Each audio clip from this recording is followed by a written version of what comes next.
this one, this here. First of all, let's determine if that's a function or not. So is this relation, now remember relation is a set of ordered pairs, and so this has an infinite set of ordered pairs. Is that a function? No. No, it's not a function. In fact, it fails a vertical line test. So if you take a ruler and you just look, let's say at this x value here, 5, there are how many points on the graph associated with x equal 5? There are 2. There's this point here and this point here. And notice that whatever the y value is, there are how many y values associated with it? 2. Whatever this y value is and whatever this y value is. There are 2 different y values. So remember the vertical line test says that if a vertical line intersects the graph more than once anywhere, then it's not a function.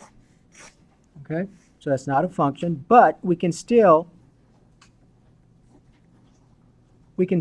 talk about the domain and range. Now, to do the domain and range, it's a good idea to use some kind of instrument to help you. So let's talk about the domain. Now, just assume that these have arrows. So these are not endpoints. Those are arrows right here. So when you talk about domain, you go along which axis? X. The x-axis. So I'm going along the x-axis. Now, when do I start touching the graph? At this point right here, right? Okay, so this point right here. So what is that x coordinate? -4. You can't see it very well. Just look at your own. So that's -5, so this is -4. Now, this point where it starts touching right here, is that a point on the graph? Is that point right here where it starts touching, is that on the graph? Yeah. Yes, so we can use a bracket. So the domain, you can say bracket, -4, comma, and then do I ever stop? No. So I'm going from -4 all the way to what? Infinity. Now with infinity and negative infinity, we always use parentheses. All right, so that's your domain. Now let's talk about the range. The range is a set of y coordinates. Now remember, this relation does this, right? Okay, so if I go all the way down here, and let's say that this y coordinate is -1000, am I going to get a point on the graph? Is this imaginary ruler going to at some point intersect that graph? Yes. What about -1 million? Yes. All right, because it keeps on going down like this. All right, so this idea that you see how I'm keep on going down? That's the idea of what concept? Negative infinity. So I'm going from negative infinity all the way. Now, is there a maximum y value? Does it stop here? No, because there's some other y values on this relation. Do I stop here? Because that's where the arrow stops. Do I stop there? No. So where do I stop? I don't. So I'm going from negative infinity all the way to positive infinity. Now remember, you always go from smallest to largest. So don't say infinity to negative infinity. Whenever you write an interval, you go from smallest to largest. So it's negative infinity to infinity. And notice the 2 parentheses. All right, so that was that one. All right, let's do the next one. So the next one, we have this idea now. So last semester, you didn't have any open circles on your graphs.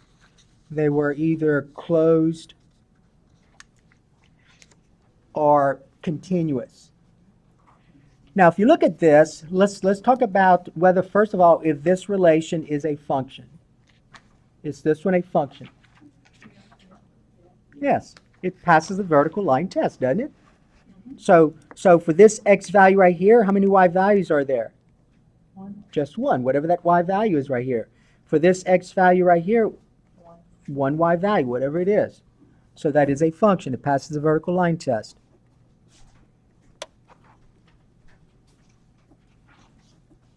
Okay, now let's talk about domain and range. All right, now whenever you have an open circle that is not part of the graph, okay, it's not defined here.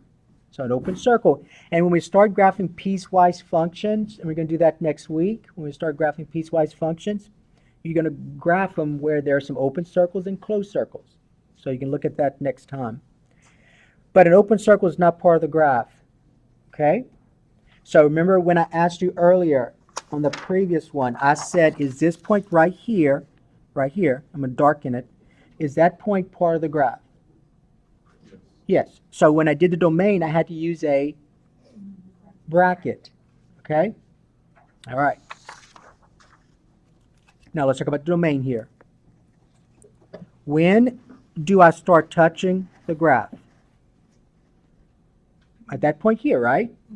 Okay, so at -4. But the question is, when I write -4, is this point part of the graph or not? The answer is no, because it's an open circle.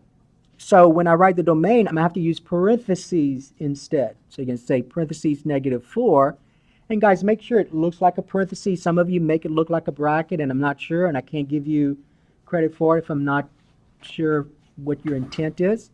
So parentheses, -4, is there a maximum x value? Do I stop here?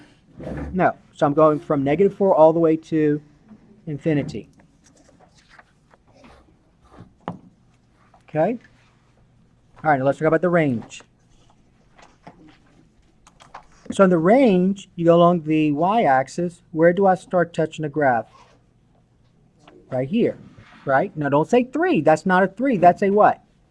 A 2.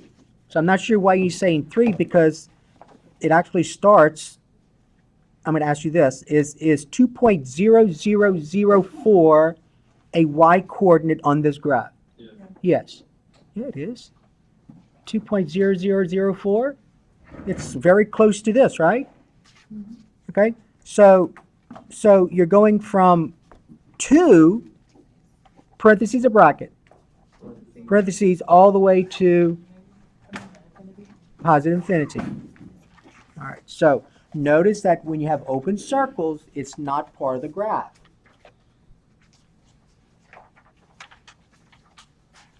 All right, now don't make the mistake.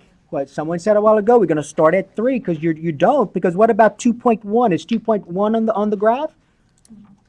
Is this point right here? Could that be y equal 2.1? Which not yet. I begin.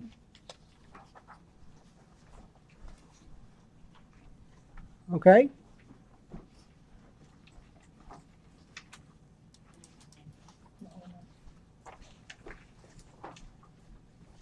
All right. So from 2 to what? Infinity. Okay, 2 to infinity.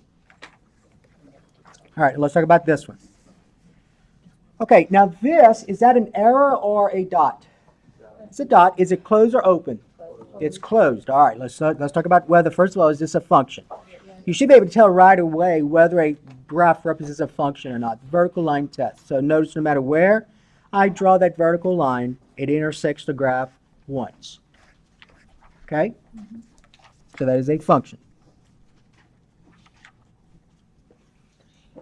All right, let's talk about the domain.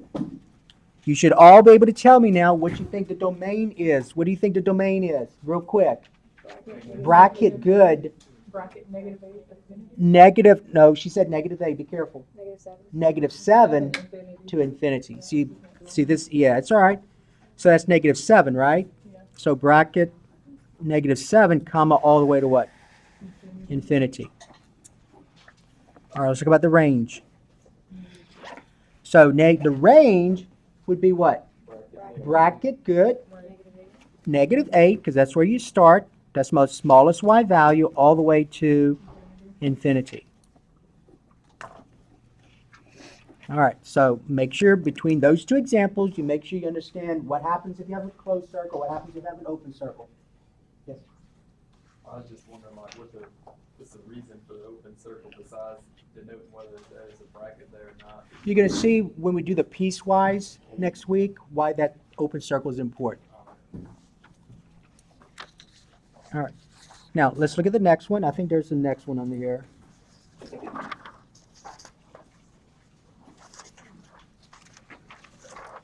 So I think it's this one right here, the page 4. Are we in page 4? Yeah. Okay, page 4. All right. Now, so this is a horizontal segment. It's not a line because you don't have those two arrows, but it's a horizontal segment. It's just that this horizontal segment, the end point is not part of the graph. The endpoint's open. So first of all, is this a function? Yes, it's a function. It passes the vertical line test. All right, so you can easily see this. For each of those x values, there's how many y coordinates there? Just one. All right, one each time. All right, let's talk about the domain. Domain's going to be the easier one. All right, so domain, I'm going from, where do I start touching the graph? At this open circle, parentheses. Yes, you can't, yeah, -6, good. -6, comma, all the way to infinity. Okay? All right, now the range is going to cause some of you issues. Because remember, the range is a set of y coordinates, right? Okay, so look at all the points on this graph. Look at all these points. What are the y coordinates? 7. It's only 7, right? Bracket 7. It's only 7.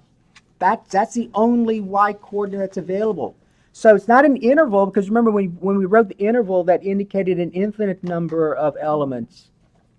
This is a finite number. In fact, how many numbers? Just one. So the way you're going to write this is you're going to put a brace like this, because you're representing it as a set, and you're going to put what number in here? 7. All right. Now, if you wanted to, you could say just y equal what? 7. That's my range. Y is 7. Could we just put brackets instead of? No, Or what? no, you're going to use a brace, because when you put brackets, you're representing an interval. That's not an interval. Okay. Okay? So she wanted to know, can you just do this? Well, whenever you use brackets or parentheses, you're representing an interval. That's not an interval, it's a finite set. So don't use that. You use a brace to represent a set. Because remember, the definition of domain is a set of x coordinates, and the definition of range is a set of y coordinates. And so this range is only a set that consists of one element. All right, now let's look at the next one. Okay, so that's aligned with 2 arrows. Is that a function? Yes. Yeah, it's a function. For each x coordinate, there's one y coordinate. So there's a function, passes the vertical line test.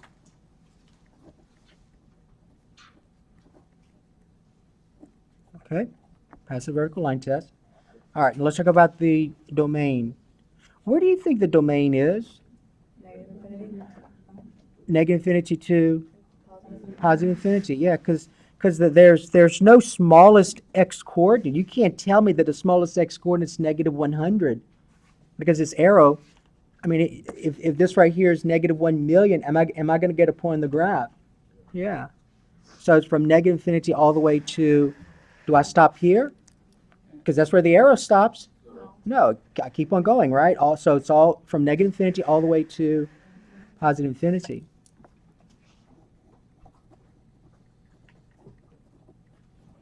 All right, now the range is a set of y coordinates, so you go along the y-axis. So that's where my arrow head is. So it's -8 the smallest y value? No. Remember, this thing keeps going down, so it's negative what? Infinity all the way to positive infinity. Okay? All right, so that was that one. And then page 5. Okay, so let's talk about page 5. So we have this segment. One has an open circle, one endpoint has an open circle, the other one is closed. So, first of all, is that a function? Yes. Yes, that's a function. It passes the vertical line test. All right, and then, so tell me where the smallest x coordinate is. -4. That's a -5. Yeah, you can't read some of these very well, but it's -5. Open circle, so what should I use? Parentheses. So -5, make it look like a parentheses, all the way to 7 with a bracket. Good. All right. That's a closed circle, so you use a bracket there. So So that point is actually a point of the graph. All right, the range, Bracket bracket -3, good, all the way to 9 with a parentheses. So the smallest y coordinate is -3. That's a closed circle, so it's part of the graph. Comma, all the way to 9, that's an open circle, so you need parentheses. All right, and then over here, is that a function? Why is that not a function? Why'd you say this is not a function? Okay, give me an x coordinate that has more than one y coordinate. So those of you that said it's not a function, you want to change your mind? Yeah, it was Okay. me. I just So- looked at it and thought of so- the vertical line. No. That's a curve. That's a curve. There are no vertical. It's not. It does come straight down. See, it's a curve. So be really careful with some of these. You may think it goes straight down like this, but it's a curve. All right. So it passes the vertical line test, right? For each of these x coordinates, there's a only one y coordinate. So that is a function. All right, let's talk about the domain. So is the domain, is this x coordinate right here the smallest x coordinate? No. No. What's the smallest? Or what, well, there really is no smallest, so you're going to say what? Negative infinity. So domain, negative infinity, comma, all the way to positive infinity. Now remember the range go along the y-axis. So this arrow stops here. So is -8 my smallest y value? No, remember the arrow keeps going down. So what should I say? Negative infinity all the way to positive infinity.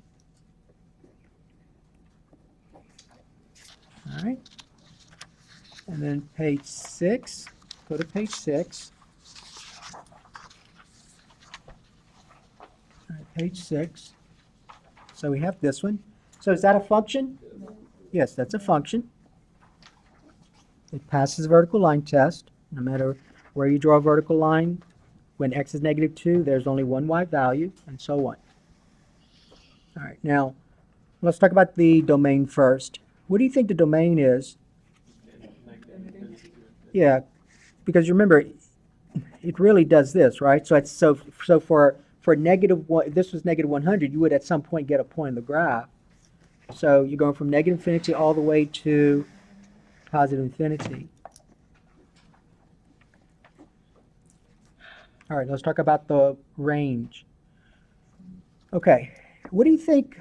So for the range, am I going to say from negative infinity to positive infinity? No, because when I go along the y-axis, there is a smallest y value. What is it? -4. And is that a closed circle or an open circle right here? It's closed. All right, so bracket -4, that's a -4, all the way to infinity. Okay, good. All right, and then finally, let's look at this vertical line. So is that a function? No, that's not a function. It fails the vertical line test. In fact, if you look at this, when x is -3, how many y values are there? An infinite number. There are an infinite number of y values.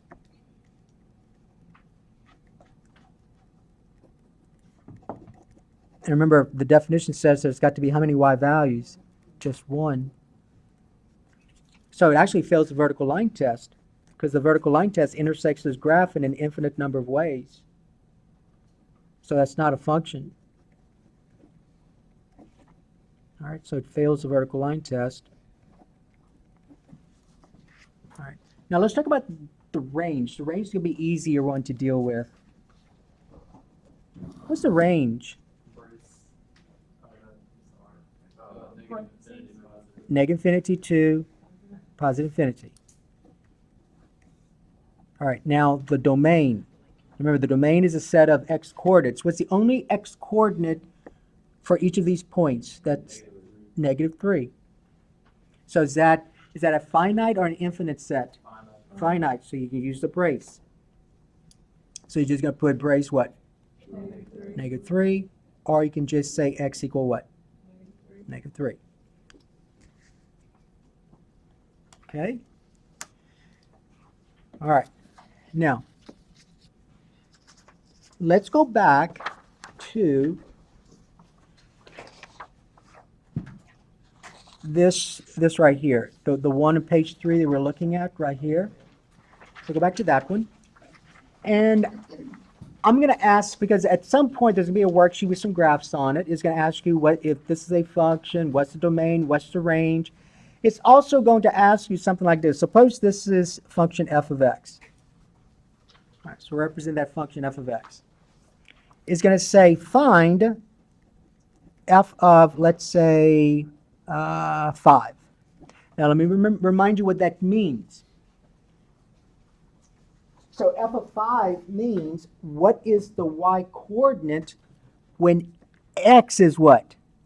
5. That's what that means, because remember f of x, in this case, what does x represent? 5. So this means what is the y coordinate when x is 5?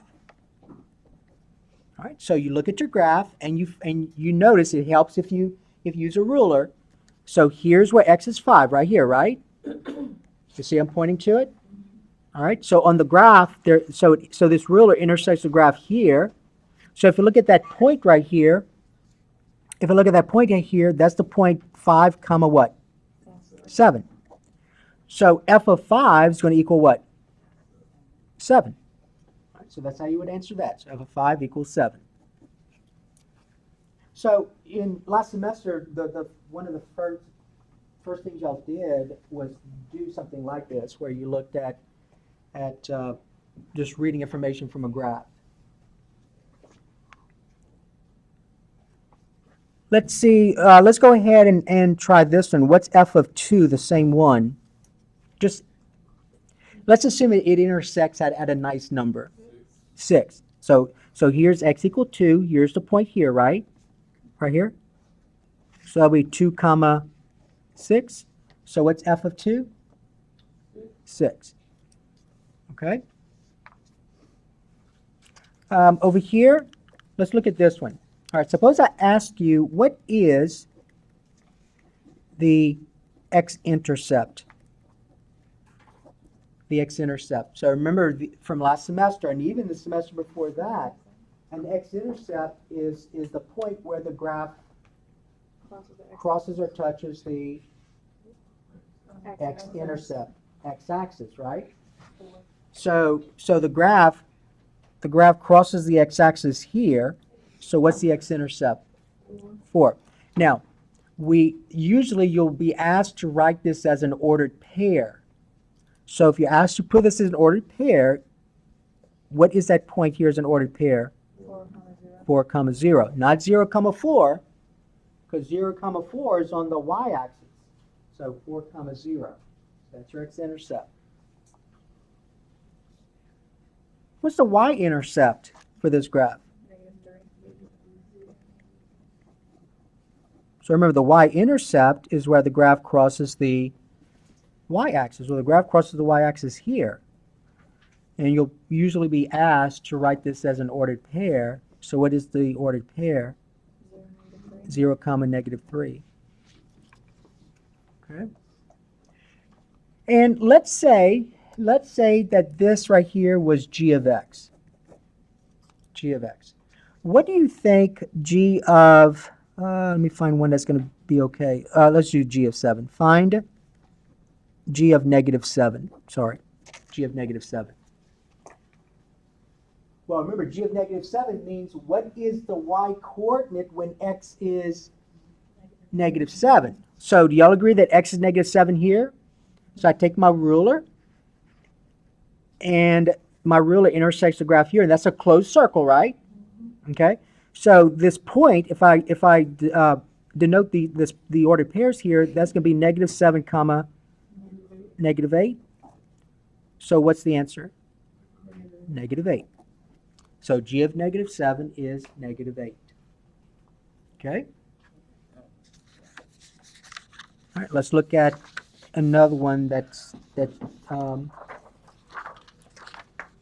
right, let's go to page 2. Page 2. All right, page 2. Let's go ahead and find the X intercepts. And in this case, there are how many of them? 2. So remember, the X intercept is where the graph crosses the x-axis. So cross the x-axis here, cross the x-axis here. If they ask you to write an ordered pair, make sure you write the ordered pair correctly. So what is the ordered pair? Negative 6 comma 0. What's the other one? Negative 2, comma 0. Not Two- negative 2, 2, comma positive 2 comma 0. All right. So those are your x-intercepts. The x-intercept is where the graph crosses the x-axis. The y-intercept, and remember, if you're dealing with a function, there's always just one y-intercept. You can't have more than one y-intercept. You can have a bunch of x-intercepts, but you can only have one y-intercept. Because you see right here, how many y-intercepts does this graph have? 2. Would that be a function? No, that would not be a function. All right, so the find the y-intercept. It's right here where the graph crosses the y-axis. How do you represent that? 0, comma 2. 0, 2. And since this is a function, we talked about this last class period, let's call that h of x. Let's call this function h of x. Let's find h of, let's say, 4. All right, see if you can do that. H of 4, look at it quickly. Don't say anything just yet. It should only take you about 3 seconds to do that. Hopefully all of you said h of 4 is negative 2. Good. So h of 4 means what's the y value when x is 4? So here's where x is 4, right here. The point on the graph is here. So if I denote the coordinates, that's 4 comma negative 2, right? So when x is 4, remember h of 4 means when x is 4, what's the y coordinate? What's my y coordinate? Negative 2. So you put that in the blank. So h of 4 would be negative 2.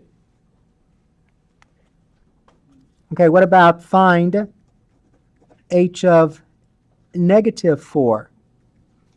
What do y'all think for h of negative 4? What'd y'all say? Positive 2.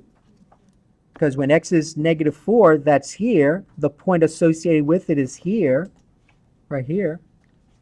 And so if I label those coordinates, that's going to be negative 4 comma 2.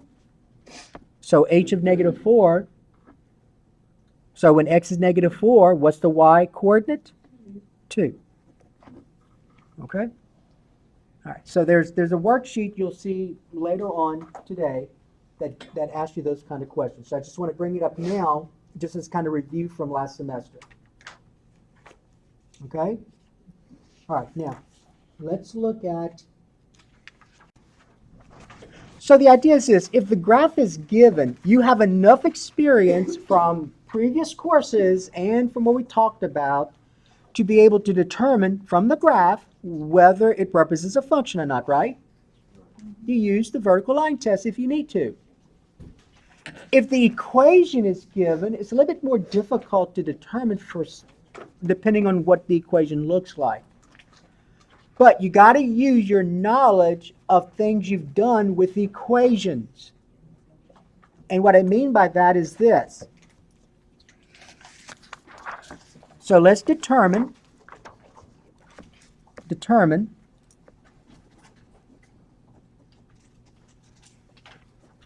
if the following relation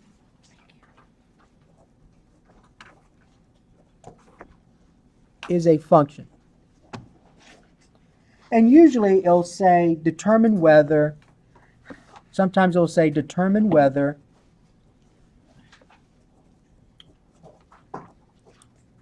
each equation defines y as a function of x. All right. So basically you're asked, does this equation, if you were to graph it, would it represent a function? Okay, so let's look at this one. Suppose I had y equals 3x minus 2. Y equals 3x minus 2. Does that relation define y as a function of x? So in other words, is this a function or not? Yes. Okay, now you were all, I'm being honest with you, you were all supposed to say yes. Because in your knowledge, you know what that graph looks like. What is that graph? It's a line. It's a positive line. That's a line. That's what a graph is. Did any of you graph lines on one of the worksheets when you solved a system by graphing? Yep. Those are all lines. Now, based on what we talked about today, what's the only line that's not a function? A vertical line. Is that a vertical line? No. No. You get a vertical line if the equation says what? Y equals. That's X- horizontal. X equals. X equal a number. You don't have y in there. So that's a line. In fact, what is the slope of this line? 3/1. 3. Slope is positive. What does that mean about your line? It goes up. It rises. So the line does something like this. Slope is positive. That's 98. Slope is positive. So some of these you'll be able to just remember what the graph looks like to determine if it's a function or not. So right away, you're going to say what here? Yes, it's a function. So it's going to say write yes or no.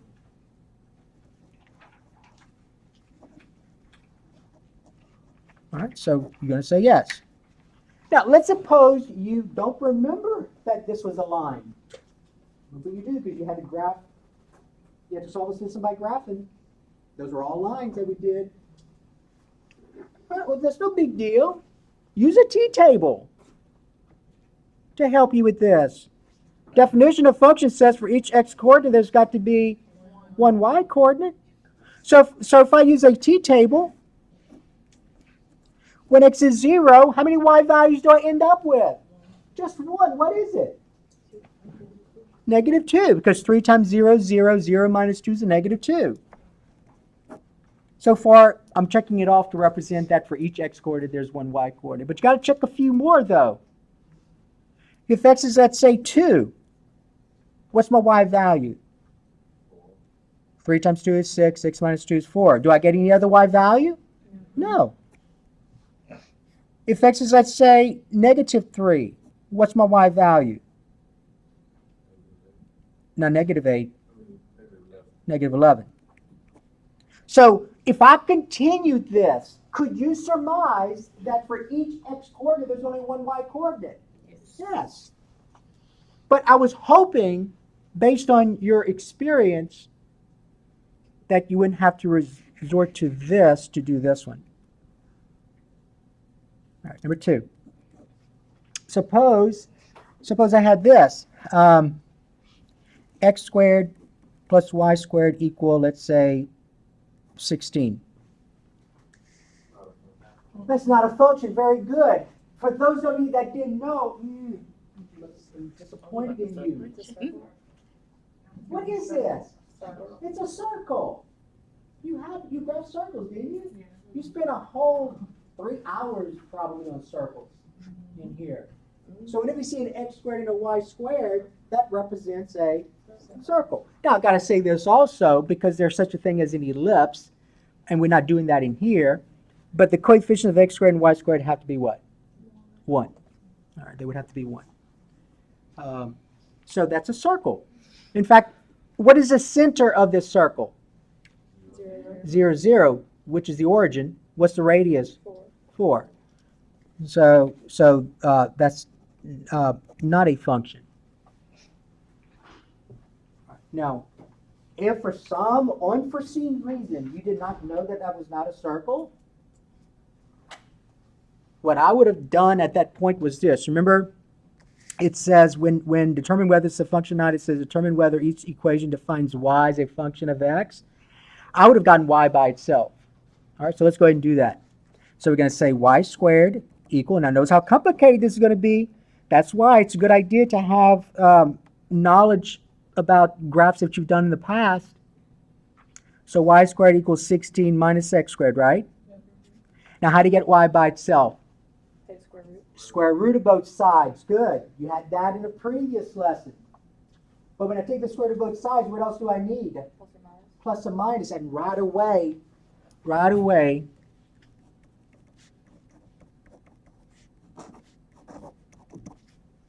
I get y equals plus or minus the square root of 16 minus x squared. Y'all agree? Right away, you know this now. If I were to do a t-table, and let's say x is 2. I'm making that up. This plus or minus indicates that I would have a positive and a what? Negative. So when x is 2, I would have a positive number and a what?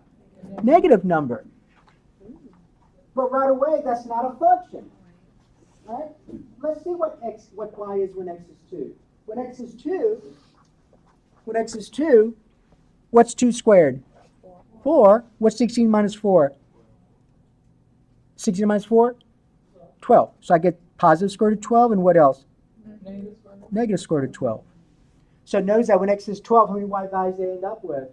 2. You could have done the same thing with 3, same thing with 2.7, whatever you want to use. But notice, if you did not know that that was a circle, this is what you would have had to go through. All right, number 3. All right, number 3, let's suppose we had y equals the absolute value of x minus 2. Y equals absolute value of x minus 2. You may or may not have had this last semester. Normally what you focused on last semester was probably just the parabolas. That's probably what you focused on, but that's okay. Depending on the semester, sometimes you get to this, sometimes you don't. But for some of you, and you don't have to know what it looks like, but for some of you, you know what this graph looks like? The V. A V. It's a V. It looks like a V. It's not a parabola. It looks like this. That's what the graph looks like. And so obviously that passes the vertical line test, right? So if you knew what the graph looks like, whenever you have absolute value, now you got to be careful, it's got to be y equals an absolute value. Then the graph, for that, now that graph is actually this right here. So if you didn't know what the graph looks like, then use a t-table. When x is 0, what's 0 minus 2? Negative 2. What's the absolute value of negative 2? 2. So when x is 0, how many y values did I have? Just 1. But you got to check a few more. Now you may say, well, I didn't check a few more here. That's because right away it failed. So I didn't have to go any further. But here you got to check a few more. When x is 3, what's 3 minus 2? 1. And what's the absolute value of 1? 1. So I'm okay so far. If I were to continue this, for each, if x is negative 2, what's a negative 2 and a negative 2? Negative 4. What's the absolute value of negative 4? 4. So if I were to continue this, so put some more x's right here, how many y values would I end up with? 1. Just 1. So is this a function? Yes. That is a function. All right, number 4. Suppose you had this. Suppose I had y equals x squared plus 1. Y equals x squared plus 1. Now, you did graph this last semester. Okay? You had on your final exam, you had to graph a parabola on your final exam. Do you know what that looks like? Well, I already said it. It's a parabola. All right, it's a parabola. It looks something like this. And this actually is this in here. Okay, so notice the difference between the V shape and the parabola. See the difference? V shape and parabola. So that's a parabola. So obviously it passes the vertical line test, right? Now what makes a parabola is that what's being squared? X. What makes this a parabola and the other one we did earlier a circle?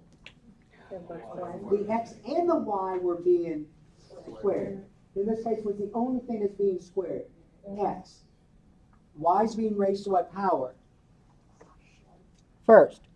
So in order for you to have a parabola, Y has to be to the first power, and X is the one that has to be squared. So it could have been something like this. Suppose you had Y plus X plus 3X squared. Let me make it like this. Y plus 3X squared equal 2. Would that still be a parabola? Yeah. I haven't solved for Y, but that's still the equation, and the graph would be a parabola. Because Y is being raised to the first power, and X is being raised to the second power. Now, the graph would not be this one. It would be a different parabola. But just knowing that the graph is a parabola, in your mind, you know it passes the vertical line test. So you would say yes. Now, let's suppose you did not know that was a parabola. Then what would you do? What would y'all do? Do the t-table. So if X is 0, what's 0 squared? And 0 plus 1? 1. So when X is 0, how many Y values did I have? Just 1. When X is 2, what's 2 squared? 4 plus 1? 5. How many, for when X is 2, how many Y values do you end up with? Just 1. If X is negative 3, what's negative 3 squared? 9, not negative 9, because negative 3 squared means negative 3 times negative 3. And 9 plus 1 is 10. All right. So if you don't know what the graph looks like, and hopefully you did for that one, but it's okay if you did, just use the t-table.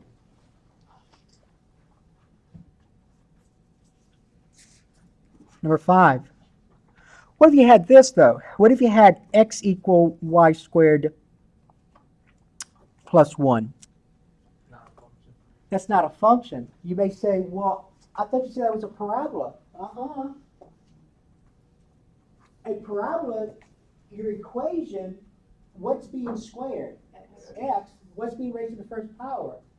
Y. That's not a parabola. What it is, it looks something like this.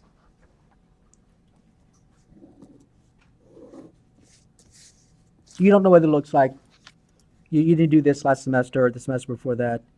It looks like this. That's what that looks like. So it's kind of like a sideways. Now, when we talk about parabola, we talk about it being a function. That's not a function. So it's really, it looks like a parabola. It has the shape of a parabola, but it's being sideways like that. So is that a function? No. No. It fails the vertical line test. Now, you didn't know what that looked like.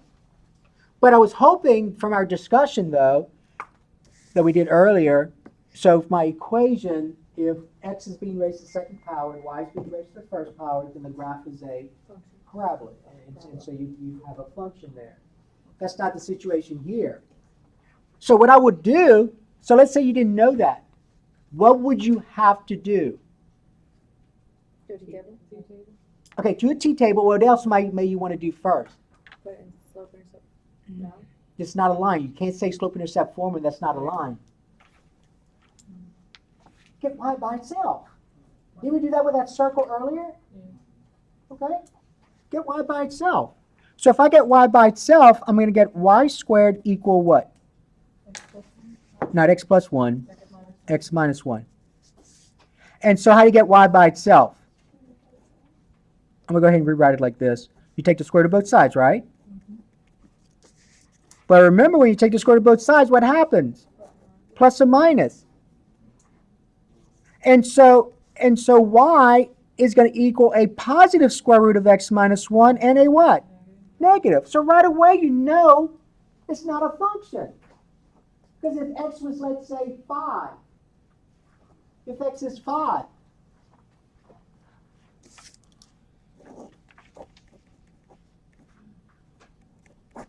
what's 5 minus 1? 4. What's the square root of 4?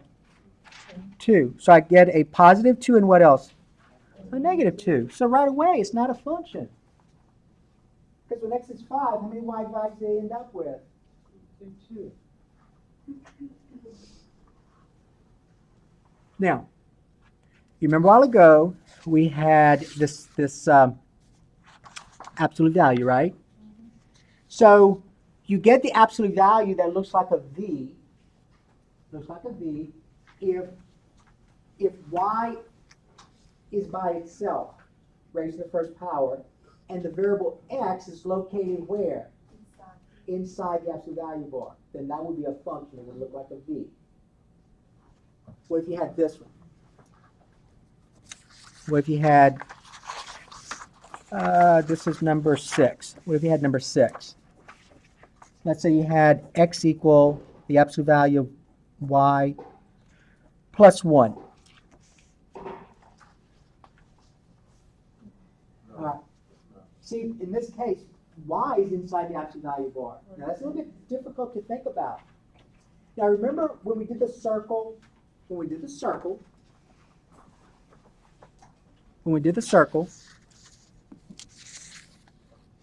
and when we looked at the one a while ago, I kind of misplaced this paper, but the one where we got y by itself, this one here, we took the square root of both sides. See, it was easy to get y by itself in both number 5 and number 2 where we had the circle.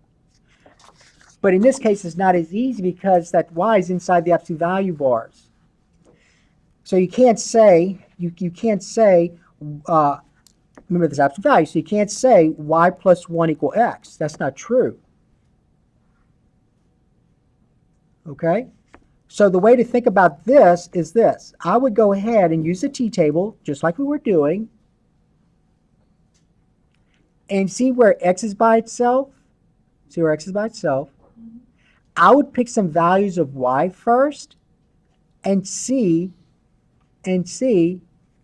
if these points I get, would that represent a function or not. So for example, if y is 0, what's y plus 0? What's the absolute value of 1? So that means that x is 1, right? So far, when x is 1, it looks like I only get what? 1 y value. Okay, let's do some more though. If x is, let's say, 2. I'm sorry, not x, y. If y is 2, what's 2 plus 1? What's the absolute value 3? 3. So it looks like when x is 3, there's how many y values? 1. What about if x is, let's say, negative 3? I'm sorry, y. Y is negative 3, though. What's negative 3 plus 1? Negative 2. What's after the negative 2? 2. Okay, so far it looks fine, right? All right. What about if x is, let's say, 1? If x is 1. I'm sorry, y. Yes, thank you. What's 1 plus 1? What's the absolute value 2? 2. Oh, but look. When x is 2, how many y values do you end up with? 2. So this is the graph with the V, would be a V would open sideways? Yeah, it would look like that other problem we did. So it'll be, actually it's going to be this. All right, look something like that. So it'll be a V that goes sideways. Okay? All right. Now that's a little bit more difficult to deal with. And there's one in your worksheet like that, number 11. Number 11. So that's that sideways V, and so you notice that it fails the vertical line test, and you could even see it here. Okay? So just remember when you see something like number 6, where x is by itself and the absolute value has y in it, you got to somehow just put some numbers for y. You notice that I looked out here and I chose some nice numbers for y, It could have been maybe the seventh one before I realized that would not be a function. Yes? Can I say that if y is squared or can be isolated by itself, it's not a function? You see, you're trying to memorize something. I guess. So you gotta, if y is being squared, you gotta think about, well, how to get y by itself? Well, I could take the square root of both sides, and then in your mind, you're saying, okay, well, I'm gonna end up with a plus and a minus, so therefore, for some x values, I would have two y values. So that would not be a function. But you're trying to come up with a memorization tactic that doesn't always, you don't always remember. You need to understand before memorizing. But number 6, something like number 6 is the most difficult of all of them. For one thing, you never graphed anything like this. Secondly, there's no way you can get y by itself like you could have here very easily. Okay? So it's a little bit more difficult to deal with. All right?